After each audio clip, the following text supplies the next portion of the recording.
ရိုဟင်ဂျာဘာတူလဲဘင်္ဂါလီဘာတူလဲဆိုတဲ့ခေါင်းစဉ်နဲ့တင်ပြပေးသွားမှာဖြစ်တယ်။ဘာဖြစ်လို့လဲဆိုတော့လက်ရှိကျွန်တော်တို့နိုင်ငံတွင်းမှာ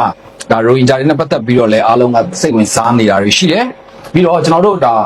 ဒီနောက်ပိုင်းလူငယ်တွေဒီရိုဟင်ဂျာကိစ္စတွေပြီးတော့ရိုဟင်ဂျာနဲ့ဘင်္ဂါလီမတဲခွဲတဲ့ကိစ္စတွေဆိုတော့ဒါတွေကိုကျွန်တော်တို့သမိုင်းနဲ့ဒါသက်သေတွေနဲ့တော့တင်ပြပေးသွားမှာဖြစ်တယ်။ဒီဖြစ်စဉ်တွေနဲ့ပတ်သက်ပြီးတော့လည်းကျွန်တော်တို့နိုင်ငံကိုဒါအုပ်ချုပ်ခဲ့တဲ့နော်အာနာရှင်အုပ်စုလုတ်ခဲ့တဲ့ဖြစ်စဉ်တွေကသိရမှာဖြစ်ပါတယ်ဗျဟုတ်ပါတယ်ခင်ဗျာဒီတော့ဒီကျွန်တော်တို့ရိုဟင်ဂျာဘယ်သူလဲဘင်္ဂါလီဘယ်သူလဲဆိုတော့ဒီစကားလုံးကိုကျွန်တော်မသုံးတော့ခင်ပါဘောနော်ဒီလက်ရှိနေပြီးတော့သူတို့တွေကဘာသာကိုကိုရလက်ရှိနေအစ္စလာမ်ဘာသာကိုကိုရတယ်အဲ့ကဒီလူတွေကဘာဖြစ်လာကြဒီအစ္စလာမ်နဲ့မွတ်စလင်နဲ့ကိုကိုပြမသိကြဘူးပေါ့နော်အမှန်မှဒီမွတ်စလင်ဆိုတာအစ္စလာမ်ဘာသာကိုကိုးကွယ်တဲ့လူတိုင်းကိုမွတ်စလင်လို့ခေါ်တယ်ဒီကနေ့ကဘာပေါ်မှာလက်ရှိနေပြီးတော့ဒီ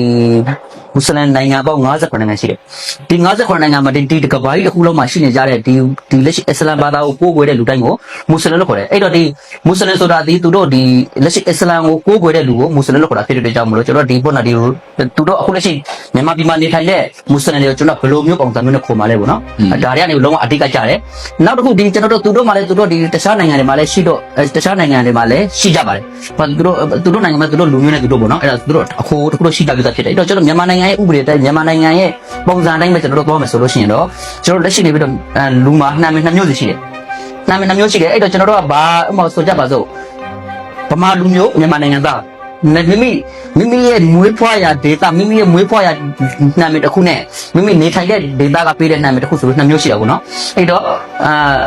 မြန်မာနိုင်ငံသားဗမာလူမျိုးမြန်မာနိုင်ငံသားရှမ်းလူမျိုးမြန်မာနိုင်ငံသားရခိုင်လူမျိုး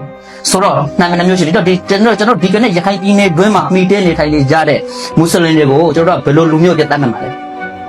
ဒါဆိုလို့ဒီနေရာမှာကျွန်တော်စကားပြောဖို့အရန်လိုအပ်လိုက်ပေါ့နော်အဲ့တော့လက်ရှိနေဘင်္ဂါလီတတ်မှတ်လိုက်မယ်ဆိုလို့ရှိရင်ဘင်္ဂါလီဆိုတာဒီဘင်္ဂလားဒေ့ရှ်နိုင်ငံသားဖြစ်တယ်အဲ့တော့ဒီဘင်္ဂါလီဒီဘင်္ဂလားဒေ့ရှ်နိုင်ငံသားဖြစ်တဲ့အတွက်ကြောင့်မို့လို့ကျွန်တော်တို့ကနေပြီးတော့ဒီဘင်္ဂါလီလို့ပဲသုံးနှုန်းနေခဲ့မယ်ဆိုလို့ရှိရင်ကျွန်တော်တို့ရဲ့မြန်မာနိုင်ငံဒီထက်မှရှိနေတဲ့ဒီရခိုင်ပြည်နယ်ကနေပြီးတော့တာယာငင်းချမ်းနဲ့ပွားရမှာမဟုတ်ဘူးပေါ့နော်ဟုတ်ကဲ့ပါဟုတ်ပြီဒါဆိုရင်တော့ကျွန်တော်တို့ကဒီရိုဟင်ဂျာဆိုတဲ့ဒါတစ်ခုပြီးတော့ဘင်္ဂါလီဆိုတဲ့တစ်ခုပေါ့နော်ဒါကိုကျွန်တော်တို့ခေါက်ပြလေးအရင်ဆုံးကျွန်တော်တို့တင်ပြပေးဖို့လိုနေပြီဟုတ်ပါဘူးဆိုတော့ရိုဟင်ဂျာမှာအသုံးနှုန်းလေးတွေကစာမတူဘင်္ဂါလီနဲ့ပေါ့နော်စကားတွေလည်းမတူဘူးခုနကတော့ကျွန်တော်နဲ့စကားပြောပြတဲ့အချိန်မှာဒီရိုဟင်ဂျာတွေက1 2 3လေးလို့ပြောလဲ Right at 2 10 sign pound so hard I store no dos 1 2 3 5 6 9 10ပေါ့နော်အဲ့ဒါလက်ရှိအရှိကဘာသာစကားဆိုတော့ဒီလက်ရှိအရှိကဘာသာစကားမှာတကဥမာထမင်းစားပြီးပြီလားထမင်းစားပြီလားဆိုလို့ရှိရင်အခရောနဲ့ပေါ့နော်ထမင်းဘာဟင်းနဲ့စားလဲဆိုဘတ်လာဟယော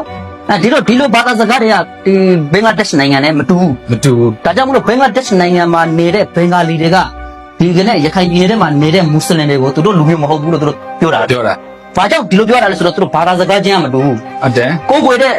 တဲ့ဘာသာချင်းတော့တူတယ်သို့တော့ဘာသာစကားချင်းကမတူတဲ့အတွက်သူတို့ကနေပြီးတော့ခွေချဆက်ဆံတာပေါ့နော်ဟုတ်ပြီဒါဆိုကျွန်တော်မြန်မာနိုင်ငံတွင်းမှာခွေချဆက်ဆံခံရတာဆိုဆက်ဆံခံရတယ်ဘယ်လိုကြောင့်ဆက်ဆံခံရတာလဲလက်ရှိနေပြီးတော့ဒီကျွန်တော်တို့နေဥပဒေကိုကျွန်တော်လက်ရှိနေဥပဒေကိုပြန်ကြည့်လိုက်မယ်ဆိုလို့ရှိရင်ဒီဥပဒေကကျွန်တော်တို့လူမျိုးတွေကိုမပြဿနာမဖြစ်အောင်ကျွန်တော်တို့ဒီလက်ရှိပေါ်တော့စီလုံးညီညွတ်မှုမရှိအောင်အမျိုးမျိုးသူတို့ဒီလက်ရှိကဥပဒေနဲ့ရောအမျိုးမျိုးရောဘယ်တော့သွေးထိုးလှုံ့ဆော်ပေးခဲ့တာတွေအများကြီးရှိတယ်ဥပဒေရလည်းခွဲခြားထားတာတွေဒါကကျွန်တော်တို့